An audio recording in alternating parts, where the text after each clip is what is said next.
um pouco agora na produção científica. Qual a importância da produção científica para a sociedade, a educação e a própria ciência? Bom, ciência se apoia no conhecimento verificado e testado. E a forma de verificar e testar conhecimento é conhecer a literatura científica. Sem literatura científica, sem publicação científica, não temos ciência. Podemos ter outras coisas muito interessantes, podemos ter tecnologias, podemos ter patentes, podemos ter processos, mas ciência, aquilo que a gente chama ciência, depende da publicação científica, publicação em periódicos indexados.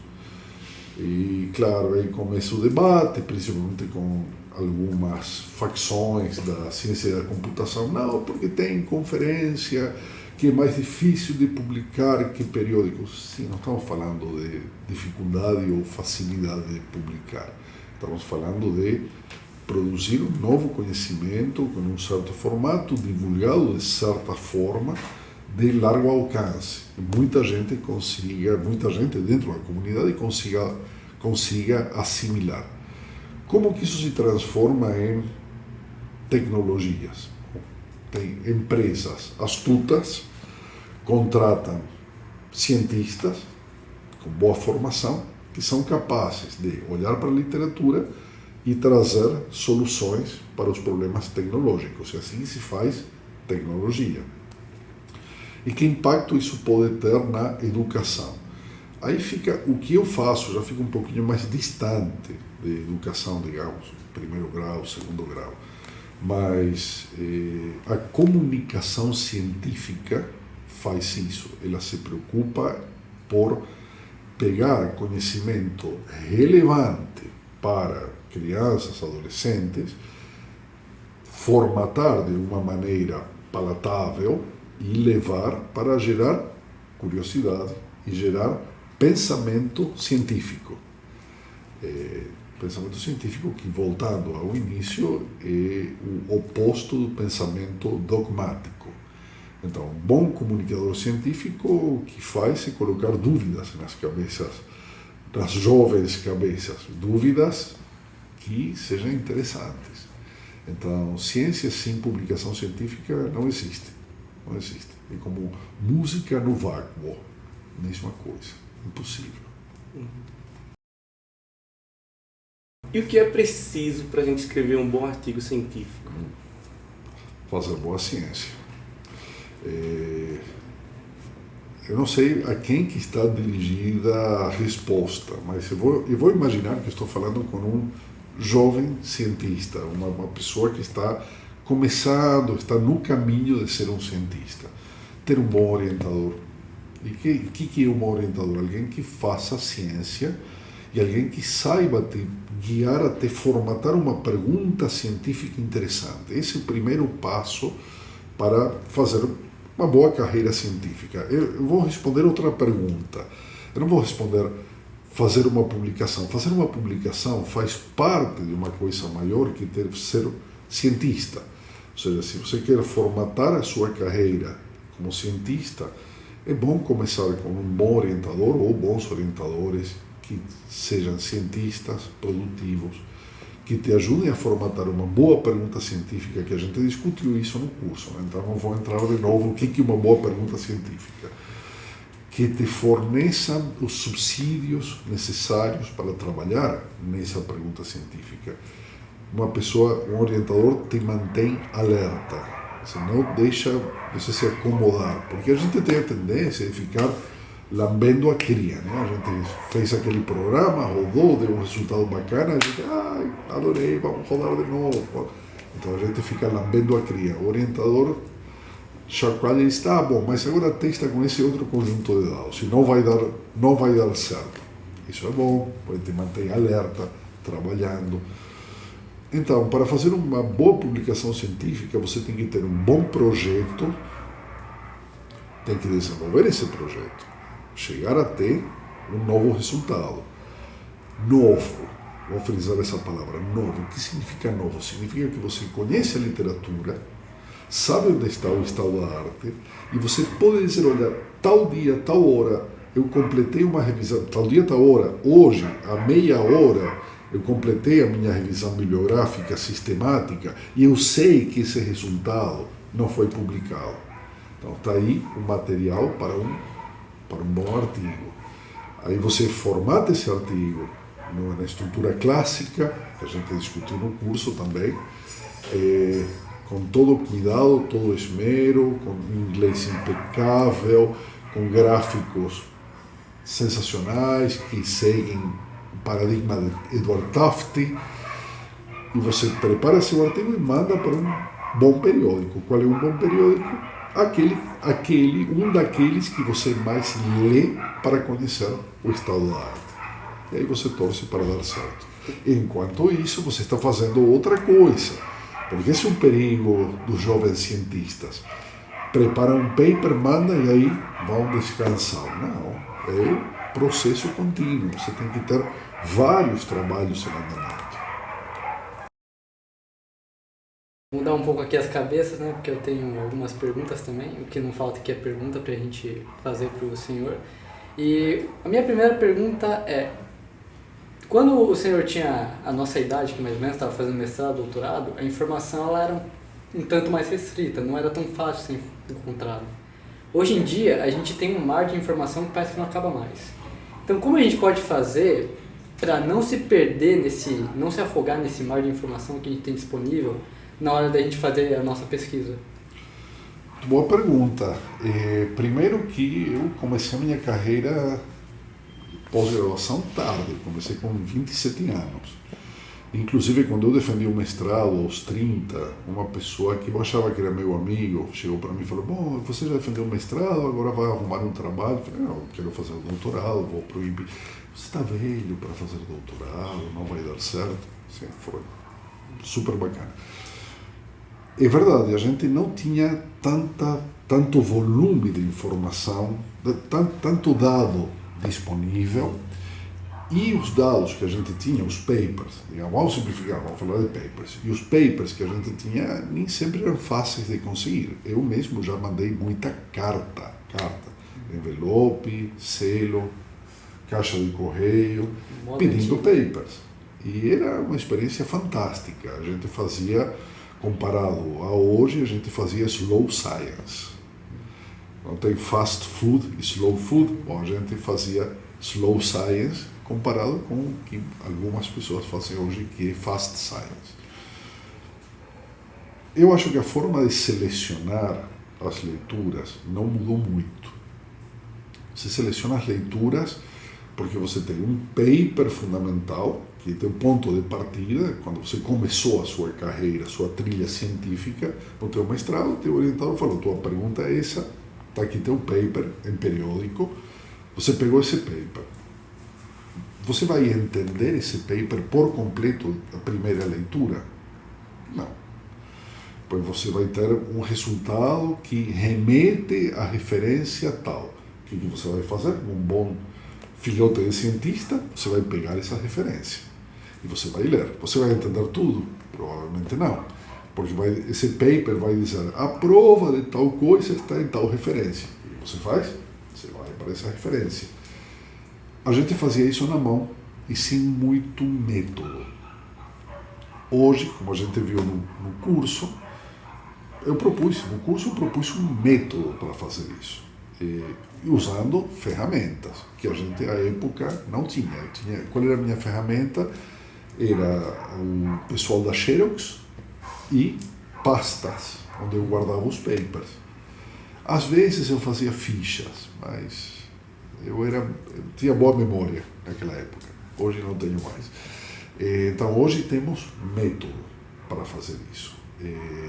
A forma de não se afogar na quantidade de dados, de papers, é ter um método bom, selecionar e meter a cara a ler e estudar, saber o que ler, saber o que estudar.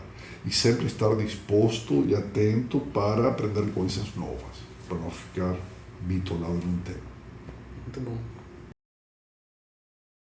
Outra coisa que, não sei dizer se é uma regra, mas é algo que eu vejo que é muito comum, eu mesmo acabo tendo que lidar com isso, que O cientista, pelo menos na minha percepção, ele tende a ser muito perfeccionista. Ele tende a fazer a pesquisa dele, começa a desenvolver, ele quer sempre fazer mais, ele quer fazer mais bem feito, e nisso o tempo está sempre correndo. Então, às vezes, a gente se preocupa demais em deixar alguma coisa muito perfeita, que é uma condição que a gente sabe, que a gente vai desenvolvendo e a gente sabe que pode ser completamente inatingível, e a gente não consegue avançar tanto na pesquisa quanto a gente gostaria.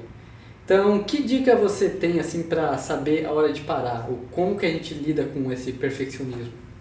Não lide. Isso é bom. É bom ser perfeccionista.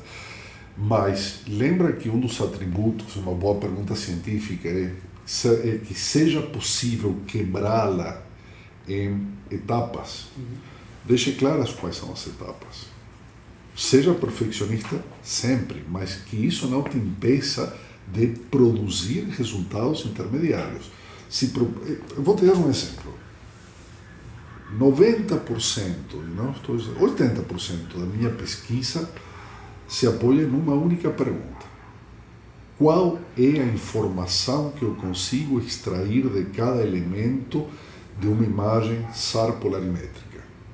De cada elemento, de cada pixel, porque em cada pixel tem uma matriz complexa.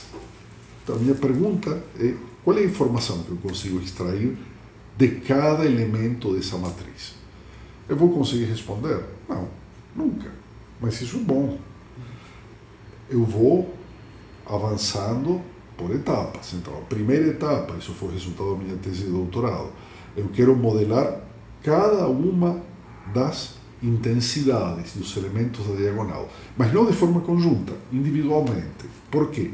Porque os modelos que tínhamos até então falhavam escandalosamente sobre áreas urbanas.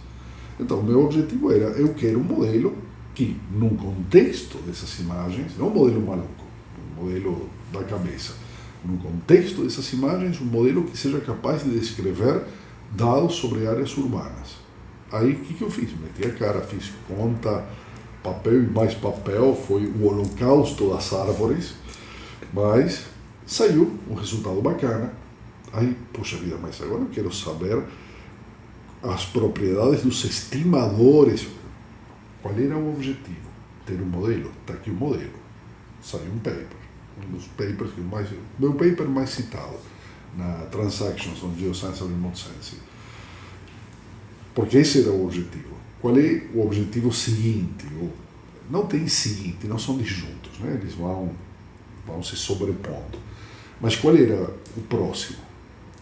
Os estimadores. Quais estimadores usar para utilizar esse modelo na prática?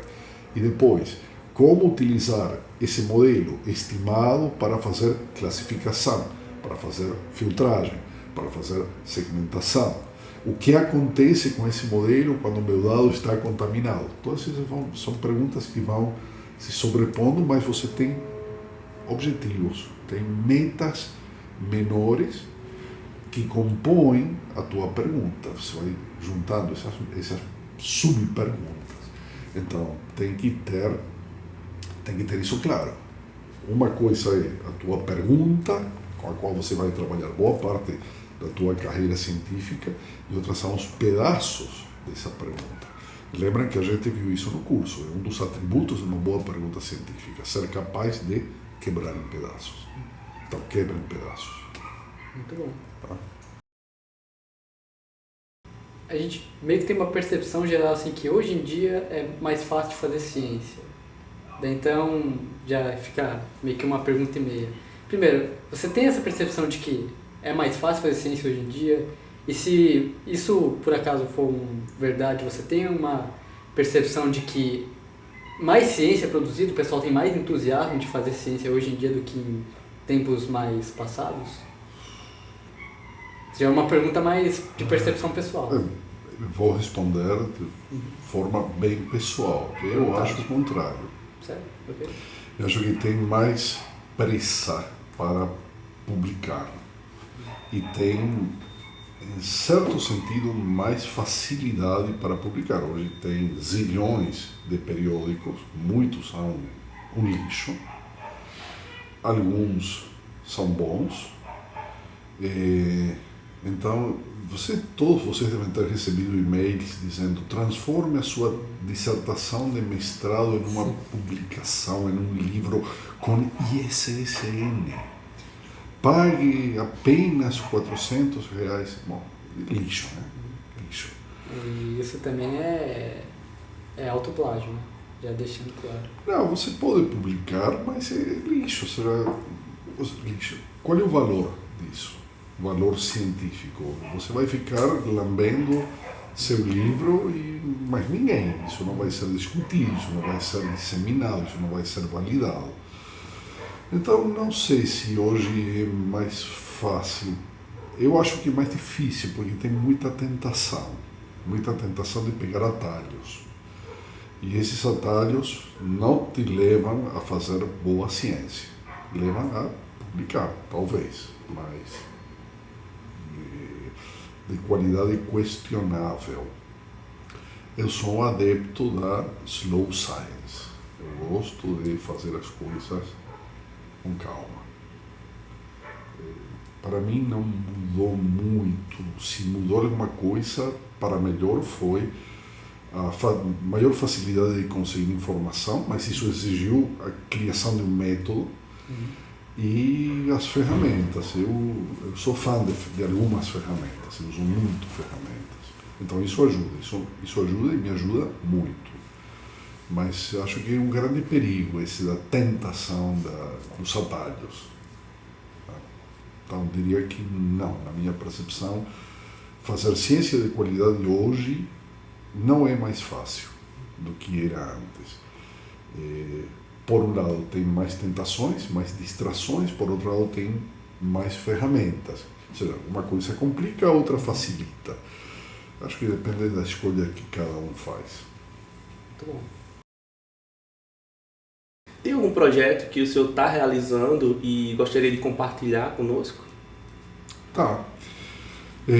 Acho que vocês já devem conhecer, pelo menos alguns dos meus trabalhos em imagem SAR, então não tem muita graça falar sobre isso. Eu tenho me interessado ultimamente por uma técnica de análise de sinais, por sinais, séries temporais e imagens. É uma técnica que pertence à classe das técnicas de simbolização, em que você transforma números em símbolos e analisa os símbolos. Ou seja, imagina, transforma números em letras e analisa as letras. Qual é a graça disso? Que são técnicas mais robustas ao ruído. Você mexe um pouco no número, talvez a tua letra não mude. Talvez. Então tem várias propriedades interessantes. Se chama técnica de simbolização de Band and Pompe, ou a técnica dos padrões ordinais. O que me atrai? O paper foi publicado em 2002, paper original de Band e Pompe. Já tem mais de 2.000 citações no Web of Science. Essa técnica tem sido aplicada numa enorme diversidade de áreas. Eu já apliquei, quando eu digo meus colaboradores e eu aplicamos em análise de texturas de imagens SAR. E o que me atrai? O que me atrai é que é uma técnica extremamente poderosa que até hoje apresenta perguntas que são as que eu gosto. Por exemplo, se eu tiver duas séries que são parecidas, elas são transformadas em cada uma em um atributo diferente. A minha pergunta é: esses atributos estão próximos o suficiente para dizer que as séries não são diferentes? Ou eles estão longe o suficiente para dizer que as séries são diferentes? Ou seja, não se conhecem as propriedades estatísticas dos atributos oriundos da simbolização de Band and Pompe. Isso que me interessa. Eu estou trabalhando nisso. Professor Alejandro, já que o senhor trabalha com tantos conteúdos diferentes, né, tantas áreas de pesquisa, como o senhor consegue organizar nessas ideias? E tem alguma ferramenta que o senhor utiliza? Boa pergunta. Eu espero não te decepcionar com a minha resposta, porque na verdade eu não trabalho com tanta coisa. Trabalho com as poucas coisas que eu acho que eu entendo razoavelmente bem, que eu consigo fazer as coisas. O que é isso? Essencialmente modelagem estatística. Eu vejo um problema. Esse fenômeno se mexe, digamos, não é um fenômeno estático, esse fenômeno se mexe. Então vou querer saber como é que ele se mexe. Ele se mexe de que maneira? Qual é a distribuição de probabilidade que descreve esse fenômeno? Quais são? Porque a gente nunca tem uma apenas. Então, essa é a forma que eu penso. Alguns problemas podem ser trabalhados com essa forma. Então, veja, imagem SAR. Eu fiz isso. Imagem SAR tem um nível de ruído gigantesco. Poxa, de onde vem esse ruído? Como que eu posso descrever esse ruído? Que modelos são interessantes para esse ruído? E daí para frente, tudo o que surge a partir disso. Agora, simbolização de Baden-Pompe. Bom, não sabemos a distribuição dos atributos. Tá aí, eu quero saber qual é. Estão fazendo contas. Então, eu não trabalho, na verdade, com tanta coisa. As aplicações podem ser diversas. Eu já trabalhei com simbolização de Baden-Pompe, com classificação de tipos de cidades a partir da dinâmica dos carros. Já trabalhei com desagregação do consumo de energia elétrica. O que tem a ver uma coisa com a outra? A técnica. O que me interessa é a técnica. Então, uma forma de poder trabalhar com essa diversidade é ter uma boa rede de colaboração. Friso, colaboração. Por exemplo, esse paper de texturas de imagens SAR com simbolização de Baden-Pompe. O que eu levei para um grupo de trabalho? Eu levei a minha compreensão limitada de imagens SAR e texturas e uma ideia para poder usar a técnica de Baden-Pompe nesse problema. O que os colaboradores fizeram? Eduarda, aluna de doutorado, fez implementação brilhante, validação, testou, viu todos os problemas. Ela viu que a técnica, tal como eu estava propondo, não ia dar certo. Aí ela fez uma alteração, propôs uma técnica completamente nova, deu certo, validamos. Então é um trabalho realmente em equipe. Ferramentas. Sim, eu uso o Trello para manter o registro. Eu tenho um board, um board do Trello, em que eu tenho artigos submetidos, artigos em preparação, artigos submetidos, artigos em revisão, artigos aceitos e artigos rejeitados. Eu tenho um board Trello, com isso eu visualizo onde que eu estou. Eu uso muito e-mail, evito o WhatsApp, porque para mim o WhatsApp é uma coisa volátil pra caramba. Eu essencialmente me comunico por e-mail. E agora que a gente tem Zoom, eu uso bastante videoconferência. Para colaborar, para mim é fundamental Git.